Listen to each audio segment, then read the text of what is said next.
Hey guys, what's up? It's Ripe again. In today's video, a racist entitled Karen attacks me at a store and claims that my kids don't look like me and thus I must have kidnapped them. She then calls the police on me and tries to get me arrested. Here is what happened. Subscribe to Ripe on YouTube and hit the bell to turn on notifications. Just so things make sense for everybody, I wanna explain how my family looks like. I am Afro-Latina and very dark skin. I married a white Irish guy and together we have two wonderful kids. Both of them are just as white as my husband and seem to not get much of my skin tone. I of course don't care what they look like because they are my kids and I love them more than anything. Now, of course I get a lot of weird looks from people and obviously Karens have nasty comments to say. Mostly things like people thinking I am their nanny instead of their mom and things that hurt more than anything else. This one Karen I came across while shopping though takes the cake over all the others that I have come across before. And by the way, Ripe stars, I assure you, this story was not posted 30, 40, 50 years ago, but instead it's actually quite a new story from a few years ago. Either way, I was taking my kids shopping for some back-to-school clothes because, as any parent knows, they are not able to fit into anything from the previous year at young ages. So one was going into 2nd grade and the other was starting 5th. We were at a department store and at the moment we're getting them both new shoes. Karen then shows up and sees me trying to find a pair of shoes for my youngest one to like. She is picky and I know when I see a pair with pink laces, she will love them.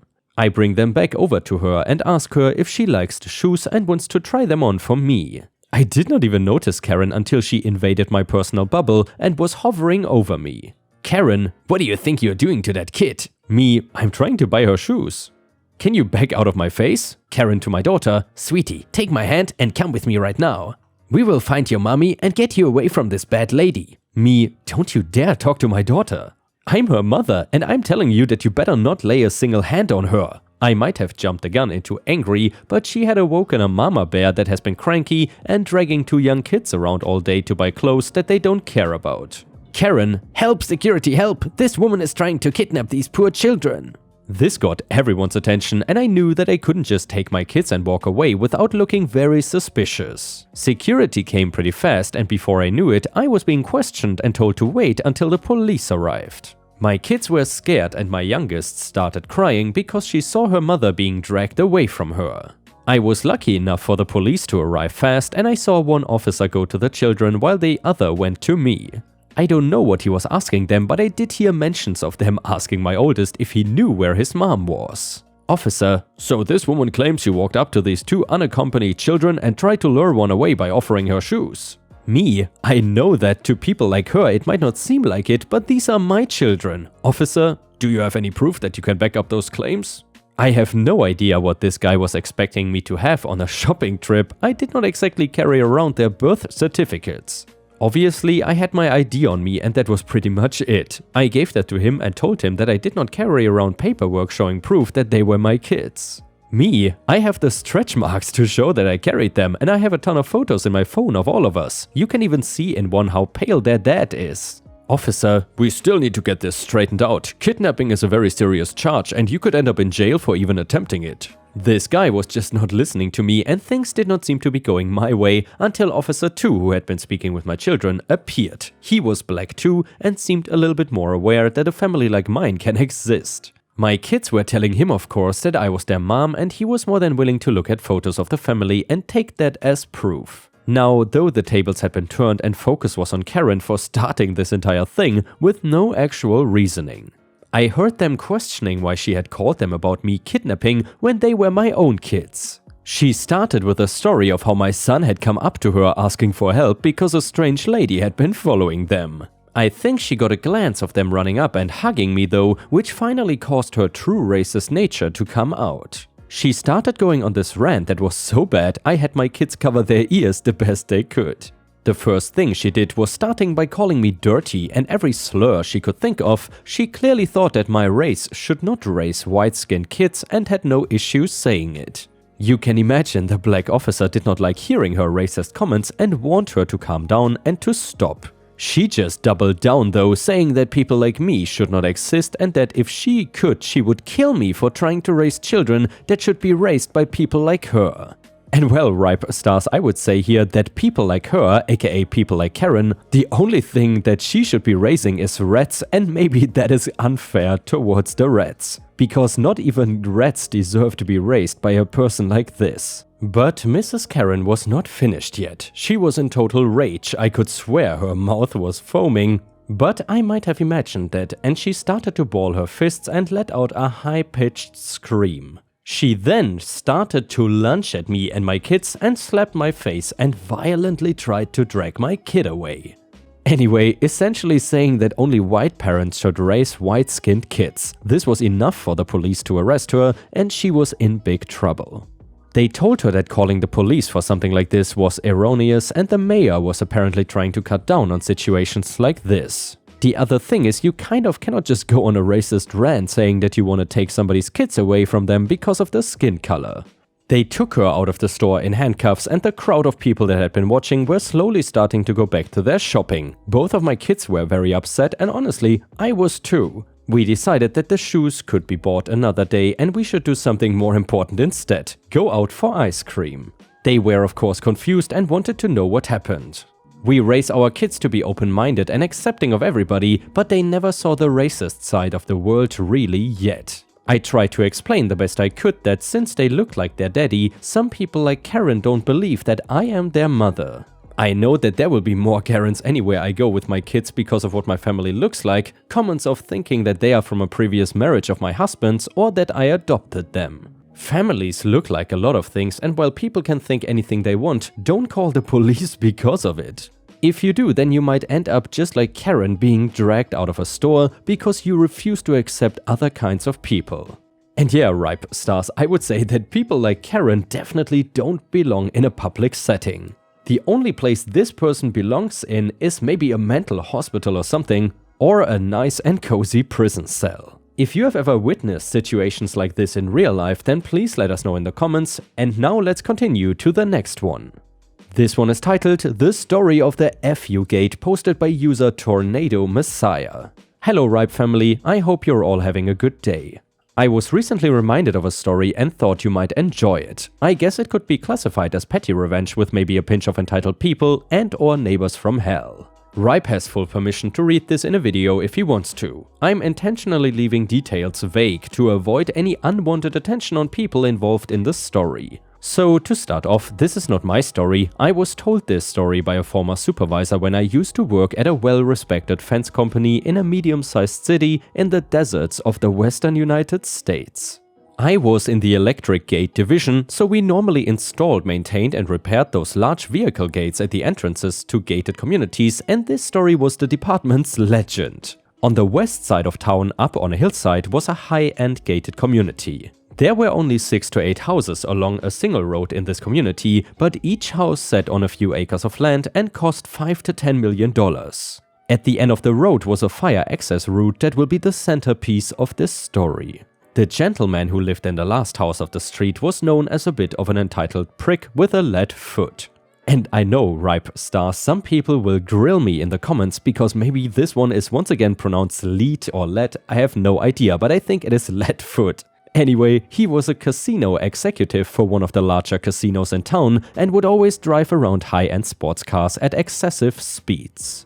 For the rest of the story, I will refer to him as CX, and when CX would drive to work for the morning, he would not exit his gated community through the gate in the front, but instead would barrel down the fire access route, which would exit into a subdivision of middle-income family homes where a lot of children lived. The speed limit in the neighborhood was 25 miles per hour, which is 40 kilometers per hour for the lovely Europeans, but CX was regularly clocked going 40 to 50 miles per hour, aka 65 to 80 kilometers per hour. Unsurprisingly, the homeowners were angry about this and complaints were filed with the local police department and with CX. The local PD was known as being lazy. I only ever saw their cars parked at the local donut shops and taco stands, so they did very little to rectify the issue. But CX has heard the complaints and cue the pettiness.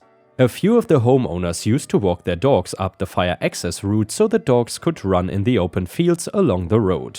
CX had apparently taken offense to this and pushed his HOA to build a gate, and fence to block the dog walkers since they complained about his driving. The rest of the HOA was indifferent to the dog walkers but approved the project since CX said he would pay for it in its entirety. My company was called in and installed a new electric gate and fence along the length of the high-end community's property. Blocking any dog walkers was letting their dogs run in the field near CX's house. The residents who used to walk their dogs along the fire access road were furious since they could not let their dogs run in the fields, but CX was still driving in their street at excessive speeds.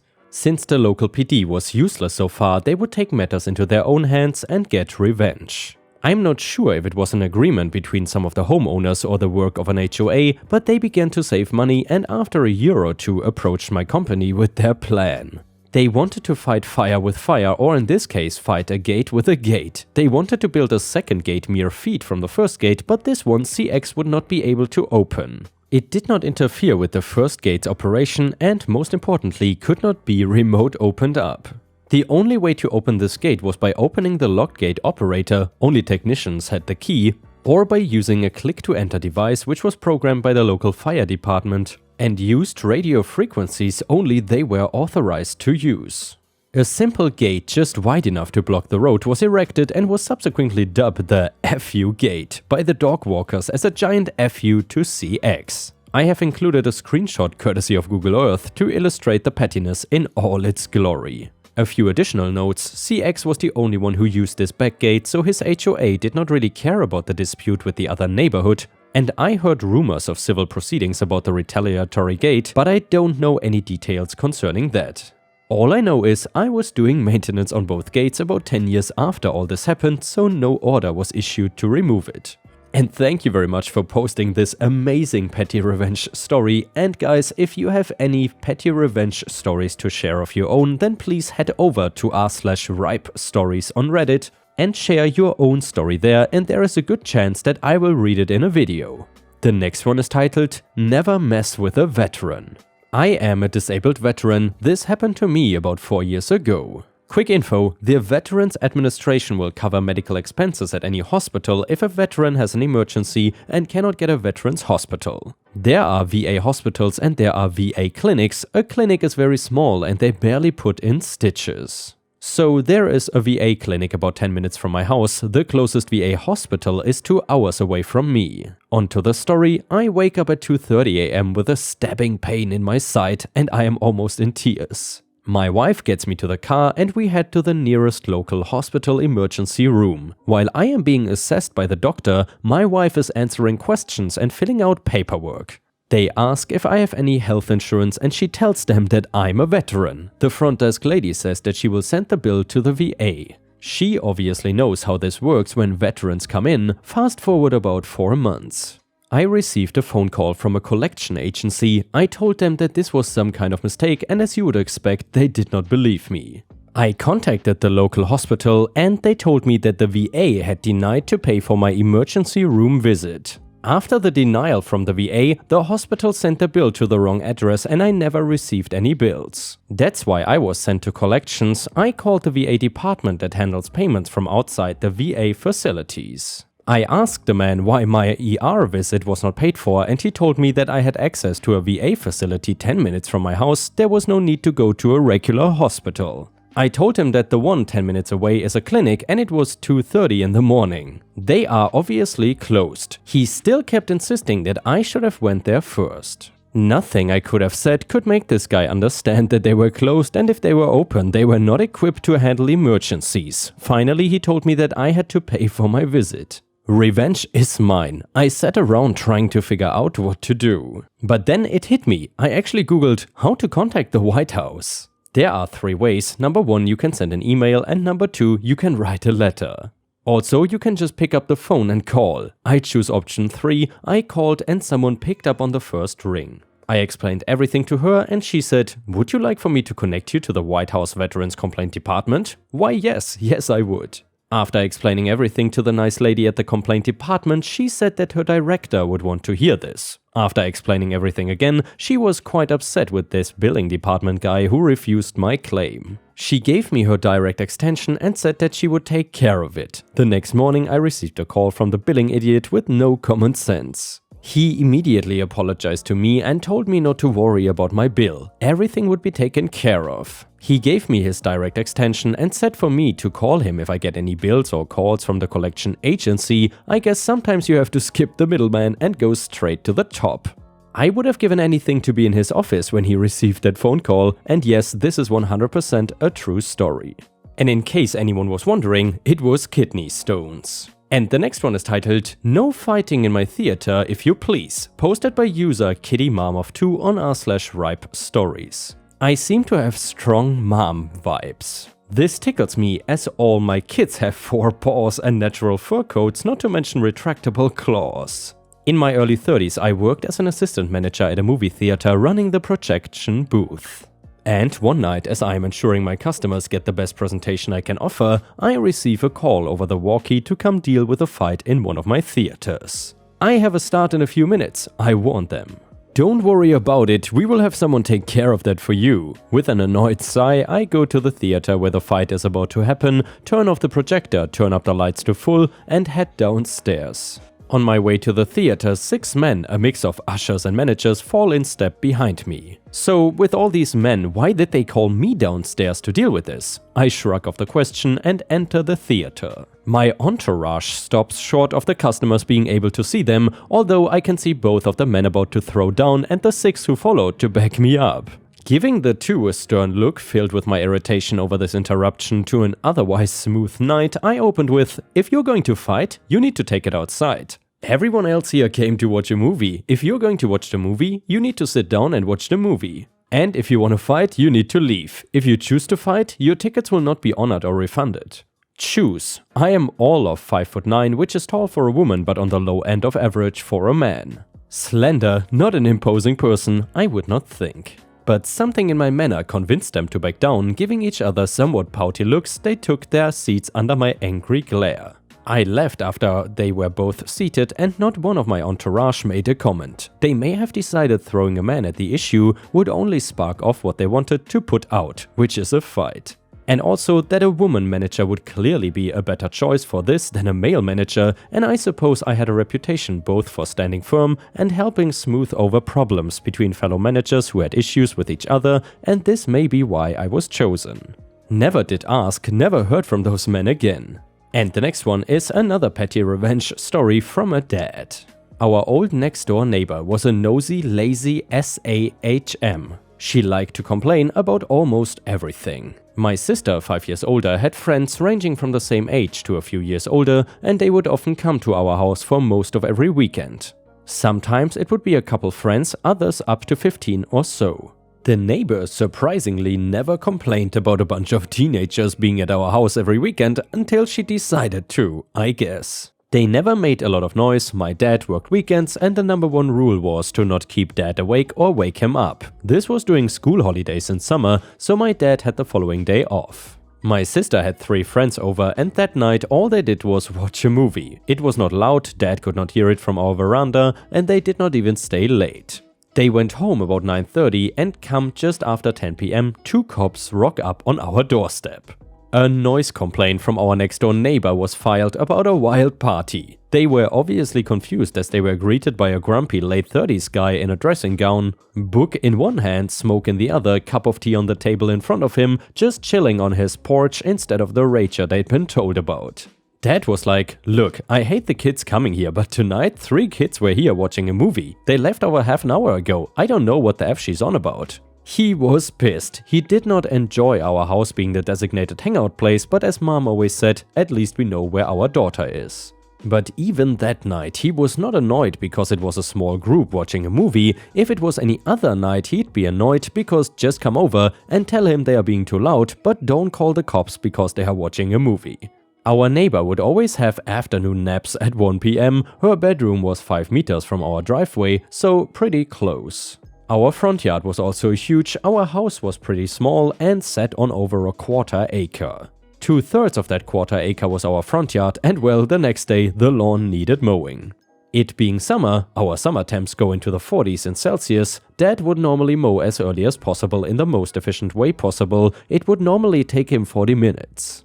Not that day though, he waited until 12:45. Then he started the mower and did it in the most convoluted way possible. 2 entire hours of mowing, and then being the responsible camper that he is, he decided it was time to count the 10 packs. They are kept in a metal army box. There's about 300 packs in there, because why not apparently. So out to the driveway, right next to her bedroom window, 1 pack at a time, he took it out, stood up and threw it full force at the driveway. Bang, clash, clash, you get the picture. The one at a time he picked them up off the driveway, stood up and threw them full force into the metal box. Bang, clash, clash. She came out to scowl at him a couple times but did not say a word. He was extra cranky that night due to the probable heat stroke, but he always had such glee when recounting the story. And yeah, Ripe Stars, as mentioned before, if you have any especially revenge stories to share or stories about entitled people, then please feel free to share them on r/Ripe Stories on Reddit, which is our own subreddit. Anyway, thank you so much for watching. I hope to see you again tomorrow.